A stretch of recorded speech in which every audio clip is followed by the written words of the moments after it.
Remove the L, and that's what this is. Nobody feels like their real wage, whatever the that means, has went up enough to meet inflation. We have eyes. We see this cow poop emoji. Alright, so a couple things. Alright, so again, according to the BLS, average hourly earnings for all employees on private non-farm payrolls increased 4.1% year over year. And the consumer price index is up 3.2% over the last 12 months. So yes, real wages, that is, wages adjusted for inflation, are up over the past year. So here we have average hourly earnings. As you can see, they were increasing during the last half of the Trump administration until we hit COVID. And what happens is a large number of low-wage employees were fired or let go or stopped working, and that had the result of dramatically increasing the average wage. Because if you cut out the bottom wage earners, you're just left with the people at the top making all the money, so the average wage increased dramatically. As low-wage employees went back to work post-COVID, that wage fell.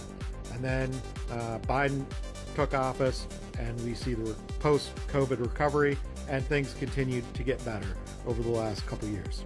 And now average hourly earnings are $34.69, which is the highest they've ever been. So here we have CPI, or the Consumer Price Index, expressed as a percent change from a year ago.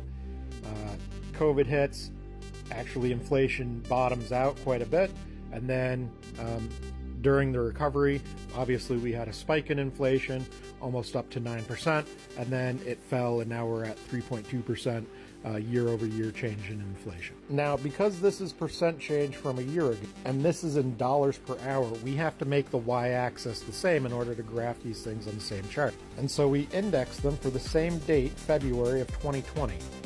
In blue, we have CPI, and in red, we have average hourly earnings. You can see the dip in inflation during COVID, and then the increase in inflation, and then you can see the spike in average hourly earnings when people were fired or laid off during COVID, and then that decrease when they came back to work, and the increase over the course of the recovery. Notice that only briefly during the height of inflation did the rate of inflation exceed the rate of income gain.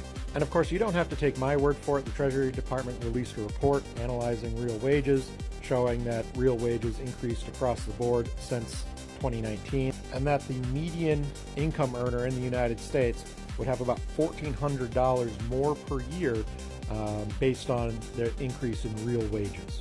So of course, for some Americans, they have not experienced a real wage increase. But for the average American, they have.